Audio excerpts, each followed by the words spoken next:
ശ്രീ മുരളി പെരുന്നെല്ലി, അങ്ങേക്ക് 8 minute. Sir, മതമല്ല പ്രശ്നം, എരിയുന്ന വയറിലെ തീയാണ് പ്രശ്നം. ധനവകുപ്പ് മന്ത്രി അവതരിപ്പിച്ച ബജറ്റിലെ പ്രധാനപ്പെട്ട ഒരു ഭാഗമാണിത്. സാർ, എരിയുന്ന വയറിൻ്റെ തീ കെടുത്തി സർവ്വമേഖലയിലും വികസനത്തിൻ്റെ ക്ഷേമത്തിൻ്റെ പനിനീർ മഴയായി പെയ്തിറങ്ങിയ ധനമന്ത്രി സൗ കെ എൻ ബാലഗോപാൽ അവതരിപ്പിച്ച 2026-27 കേരള ബജറ്റിനെ ഹൃദയപൂർവ്വം പിന്തുണയ്ക്കുന്നു. ദുരന്തമുഖത്തും ദുഷ്ടശക്തികൾ നമ്മെ പിറകോട്ട് പിടിച്ചു വലിക്കുമ്പോൾ കരുളുറപ്പോടുകൂടി മതനിരപേക്ഷ ബോധം ഉയർത്തി മുന്നോട്ട് കുതിക്കാൻ നമുക്ക് കരുത്ത് പകരുന്ന ഒരു ബജറ്റാണ് ഈ ബജറ്റ് എന്ന് നിസ്സംശയം പറയാൻ കഴിയും. സാർ, എത്ര കോടികൾ ചെലവാക്കിയാലും നമുക്ക് കിട്ടാത്തൊരു സമ്പത്ത് കേരളത്തിന് സ്വന്തമായുണ്ട്. അതാണ് ഒരുമ.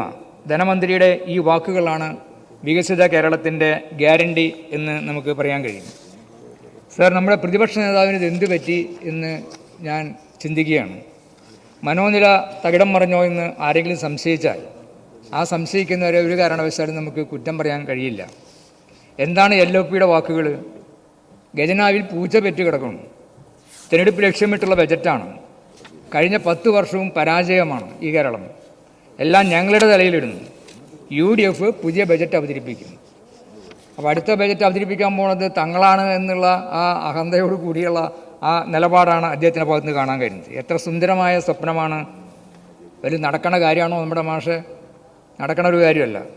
2021 അന്നത്തെ LOP ചെന്നിത്തല പറഞ്ഞതും ഇതേ വാചകങ്ങളാണ്.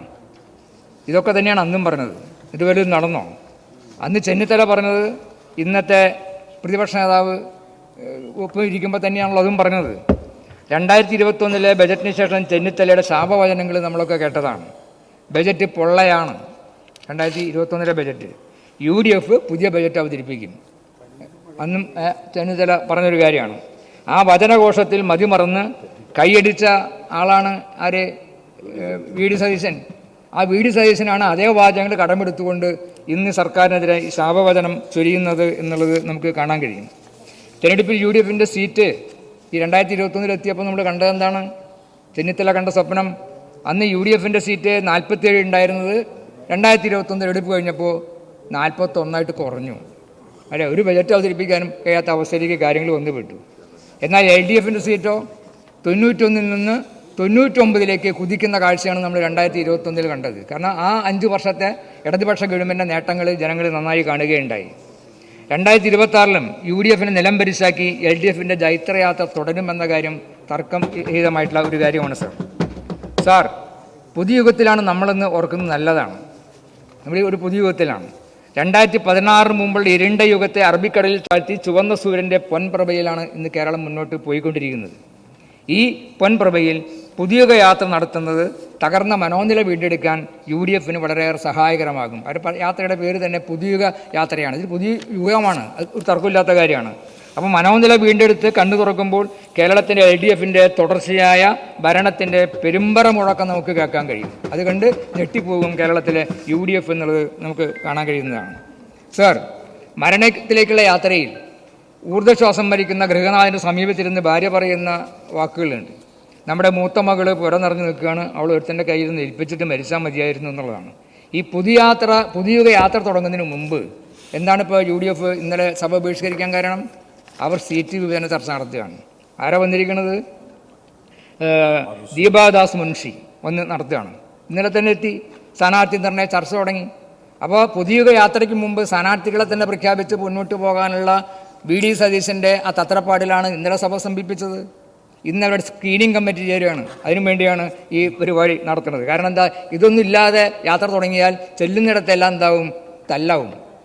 LOPയുടെ എല്ല് പൊടിയുന്ന കഥയിലേക്ക് നമുക്ക് കാര്യങ്ങൾ കാണാൻ കഴിയുന്നത്. എല്ല് ഒപ്പിയെടുക്കേണ്ടി വരും നമ്മൾ. അപ്പോൾ സ്ഥാനാർത്ഥി ചർച്ചയ്ക്ക് വേണ്ടി അതുപോലെ ഈ സഭ അലങ്കോലപ്പെടുത്തുകയാണ്. ഇന്നും നമ്മൾ സ്ഥിതി വ്യത്യസ്തമല്ല കാണുന്നത്. സർ, 2016 മുമ്പുള്ള കേരളത്തിൻ്റെ അവസ്ഥ എന്തായിരുന്നു? സമസ്ത മേഖലകളിലും നിർജീവാവസ്ഥ. വികസനം മുരടിച്ചു, ക്ഷേമ മേഖല തകർന്നു. എന്നാൽ 10 വർഷമായിട്ട് സ്ഥിതിയാകെ മാറിയില്ലേ? ഒന്നാം പിണറായി സർക്കാരിന് ഭൂരിപക്ഷം വർദ്ധിച്ച് രണ്ടാം പിണറായി സർക്കാർ കാലാവധി പൂർത്തീകരിക്കുമ്പോൾ കേരളത്തിലെ പ്രതിപക്ഷത്തിൻ്റെ സ്ഥിതി പരമദയനീയമാണ്. ശരശയ്യയിലെ പ്രതിപക്ഷം ആണ് കിടന്നിരുന്നത്. വികസനത്തിൻ്റെ ക്ഷേമ പദ്ധതികളുടെ ഗാന്ഡീവം എടുത്തുയർത്താൻ കഴിയാതെ ഇട്ടെറിഞ്ഞുപോയ കാലഘട്ടമായ 2016 മുമ്പുള്ള സ്ഥിതി ആകെ തന്നെ മാറി. മഹാഭാരത യുദ്ധത്തിൽ ഗാന്ഡീവം പ്രധാന ആയുധമാണ്. അത് എടുത്തു പോക്കാൻ ഒരാൾക്കും കഴിയില്ല. അത് അർജുനന് മാത്രമേ കഴിയുള്ളൂ. അപ്പോൾ അർജുനന് മാത്രമാണ് അത് കഴിയുന്നത്. അപ്പോൾ ഗാന്ഡീവം ഉയർത്തി തൊടുത്തുവിട്ട അസ്ത്രങ്ങളാൽ മുറിവേറ്റ് കൗരവപ്പട തകരുന്ന കാഴ്ച നമ്മൾ ആ യുദ്ധത്തിൽ കാണുകയുണ്ടായി. വികസനം, ക്ഷേമ പദ്ധതികൾ എന്ന ഗാന്ഡീവം ഉയർത്താൻ 2011-16 കാലത്തെ UDF സർക്കാരിന് കഴിഞ്ഞില്ല. എന്നാൽ 2016 അധികാരത്തിലെത്തിയ പിണറായി സർക്കാർ ആ ഗാന്ഡീവം എടുത്ത് കേരളത്തെ ലോകോത്തര നിലവാരത്തിലേക്ക് എത്തിച്ചു.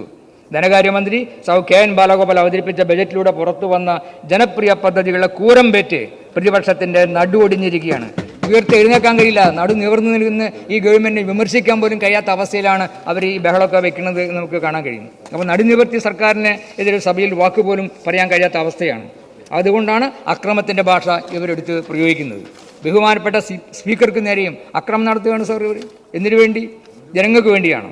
അപ്പോൾ LDF സർക്കാരിനെതിരെ നട്ടാകുറുക്കാത്ത നുണപ്രചരണങ്ങളും അക്രമങ്ങളും നടത്തി അടുത്ത തിരഞ്ഞെടുപ്പിൽ പിടിച്ചു നിൽക്കാൻ കഴിയുമോ എന്ന തത്രപ്പാടിലാണ് പ്രതിപക്ഷം.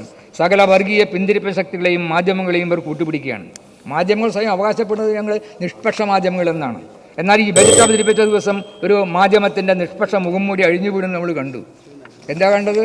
സർക്കാരിനെ ബജറ്റിനെ സംബന്ധിച്ചുള്ള പൊതുജനാഭിപ്രായം ആരാഞ്ഞ് സർവേ നടത്തി മുന്നോട്ട് പോകുമ്പോൾ എന്താ കാണുന്നത്? സർക്കാരിൻ്റെ ബജറ്റിന് പിന്തുണ ഏറി വരികയാണ്. നിഷ്പക്ഷ പത്രമാണെങ്കിൽ ആ ബജറ്റ് അതേപോലെ ആ ചർച്ച മുന്നോട്ട് പോകണ്ടേ? എന്തുണ്ടായത്? അത് അവിടെ വെച്ച് അവസാനിപ്പിച്ചു. പിന്നെ തിരഞ്ഞു നോക്കുമ്പോൾ ആ സൈറ്റ് കാണാനേ ഇല്ല. ആ അവസ്ഥയിലേക്കാണ് വലിയ പ്രകടനം നടന്നത്. അപ്പോൾ സംഭവിച്ചത് 90% പേര് അനുകൂലിച്ച് വോട്ട് രേഖപ്പെടുന്നത് കണ്ട് അമ്പരന്ന മാധ്യമം സർവേ പൂർത്തീകരിച്ച് തടി തപ്പി പോണ ആ കാഴ്ച നമ്മൾ കാണുന്നത്. ഇതാണ് നിഷ്പക്ഷത. ഇതാണ് കേരളത്തിലെ മാധ്യമങ്ങൾ പ്രതിപക്ഷവുമായി ചേർന്ന് ഇടതുപക്ഷത്തിനെതിരെ നടത്തിക്കൊണ്ടിരിക്കുന്ന ആ പ്രവർത്തനം എന്ന് നമുക്ക് കാണാൻ കഴിയും. സുശക്തമായ കേന്ദ്രം, സുശക്തമായ സംസ്ഥാനങ്ങൾ, അത് നമ്മുടെ ഭരണഘടനയുടെ അടിസ്ഥാന തത്വമാണ്. എന്നാൽ തങ്ങൾക്കിഷ്ടമില്ലാത്ത സംസ്ഥാനങ്ങളെ സാമ്പത്തികമായി ഞെരുക്കുകയും അന്വേഷണ ഏജൻസികളെ കയറൂരി ഭയപ്പെടുത്തുകയും ചെയ്യുന്ന കേന്ദ്ര BJP സർക്കാരിൻ്റെ നടപടികൾക്കെതിരെ ബഹുമാനപ്പെട്ട മുഖ്യമന്ത്രി ഇന്ന് ചട്ടം 118 പ്രകാരം അവതരിപ്പിച്ച പ്രമേയം കേരളീയ സമൂഹത്തിൻ്റെ പൊതുവായ വികാരമാണ്. എന്നാൽ പ്രതിപക്ഷം നരേന്ദ്രമോദിയുള്ള ഭയഭക്തി ബഹുമാനത്താൽ ഇതിലൊന്നും സഹകരിക്കാതെ സഭയ്ക്ക് പുറത്തു നിൽക്കുന്ന കാഴ്ച ആരെ സഹായിക്കാനാണ്? ജനങ്ങളെ സഹായിക്കാനാണ്. നരേന്ദ്രമോദിയും കൂട്ടരും സഹായിക്കാനല്ലേ? നടപ്പ് സാമ്പത്തിക വർഷം പദ്ധതി വിഹിതം ഒരുപാട് വെട്ടിക്കുറച്ചു. സമസ്ത മേഖലയിൽ നമുക്കത് കാണാൻ കഴിയും. അപ്പോൾ ഇവിടെ ഇതിനെതിരെ ശബ്ദം ഉയർത്താൻ പ്രതിപക്ഷമുണ്ടോ? ഇല്ല. അപ്പോൾ LDF സർക്കാർ കേരളത്തെ നെഞ്ചോട് ചേർത്ത് പിടിച്ചുകൊണ്ട് അവർക്ക് അർഹതപ്പെട്ടതെല്ലാം കൊടുത്ത് വികസന രംഗത്ത് വമ്പൻ മാറ്റങ്ങളല്ലേ കാണുന്നത്? നടക്കില്ല എന്ന് കരുതി അല്ലേ കഴിഞ്ഞ ഒരുപാട് പദ്ധതികൾ, അസാധ്യമായ പദ്ധതികൾ സാധ്യമാക്കി തീർത്തുകൊണ്ട് കേരളത്തിന് വേണ്ടി ഇടതുപക്ഷ ഗവൺമെൻറ് മുന്നോട്ട് പോവുകയാണ്. ക്ഷേമ പദ്ധതികൾ ആണ് കൂടി വരല്ലേ? സമസ്ത മേഖലയിലും ക്ഷേമ പദ്ധതികളല്ലേ? ഇവിടെ ആശാ വർക്കർമാർക്ക് വേണ്ടി സെക്രട്ടേറിയറ്റ് നടയിൽ നൃത്തം വെച്ചവരുണ്ട് അല്ലെ? ഒരു കേന്ദ്രമന്ത്രി അടക്കമുണ്ട് ഇല്ലേ? എന്താ സംബന്ധിച്ച് കേന്ദ്ര ബജറ്റിൽ പോലും എന്തില്ല, ആ ആശാ വർക്കർമാരെ പറ്റിയിട്ട് പരാമർശം പോലും ഇല്ല. അപ്പോൾ അവരുടെ ഓണറേറിയം സർക്കാർ വർദ്ധിപ്പിച്ചു. അങ്കണവാടി വർക്കർമാരുടെ വേതനം, ഹെൽപ്പർമാരുടെ വേതനം, സാക്ഷരതാ പ്രേരകന്മാരുടെ വേതനം, പ്രീ പ്രൈമറി അധ്യാപക വേതനം, സ്കൂൾ പാചക തൊഴിലാളികളുടെ ദിവസവേതനം, അതുപോലെ ക്യാൻസർ ലെപ്രസി രോഗികളുടെ പെൻഷൻ, ലൈബ്രറിയന്മാരുടെ വേതനം, പത്രപ്രവർത്തകരുടെ പെൻഷൻ അല്ലേ 1500 രൂപ. 1500 രൂപ വർദ്ധിപ്പിച്ച പെൻഷൻ കൂടി കിട്ടിക്കൊണ്ടാണ് സർവേ നടത്തിയിട്ട് സർക്കാരിന് അനുകൂലമായി സർവേ വരുന്നു കണ്ടപ്പോൾ അത് തടി തപ്പി പോണ ആ കാഴ്ച നമ്മൾ കാണുന്നത്. അത് എന്ത് ഒരു നെറികേടാണ് സാർ, ഞാൻ ധരിപ്പിക്കുന്നില്ല. അപ്പോൾ തദ്ദേശ സ്ഥാപനങ്ങളുടെ ഓണറേറിയം കൂട്ടി, ഞാൻ ഓട്ടോറിക്ഷ തൊഴിലാളികളെ ചേർത്ത് പിടിച്ചു, അങ്ങനെ സമസ്ത പത്ര ജീവനക്കാർ. അപ്പോൾ ഇവിടെ കേരളത്തിലെ ഇടതുപക്ഷ ജനാധിപത്യ മുന്നണി ഗവൺമെൻറ് സമസ്ത മേഖലകളിലും ജനങ്ങൾക്ക് ഉപകാരപ്രദമായ നടപടിയുമായി ചേർത്ത് പിടിച്ച് മുന്നോട്ട് പോകുമ്പോൾ ആ നടപടികളെ തകർക്കാൻ വേണ്ടി കേന്ദ്ര ഗവൺമെൻറ് വാളെടുക്കുമ്പോൾ ആ വാളോങ്ങുന്ന കേന്ദ്ര സർക്കാരിനെതിരെ ഒരക്ഷരം ഉരിയാടാൻ മനക്കരുത്തില്ലാതെ ഇറങ്ങിപ്പോകുന്ന പ്രതിപക്ഷത്തെയാണ് നമ്മൾ കേരളത്തിൽ കാണാൻ കഴിയുന്നത്. ഈ ബജറ്റിനെ ഞാൻ വീണ്ടും സ്വാഗതം ചെയ്യുന്നു സർ.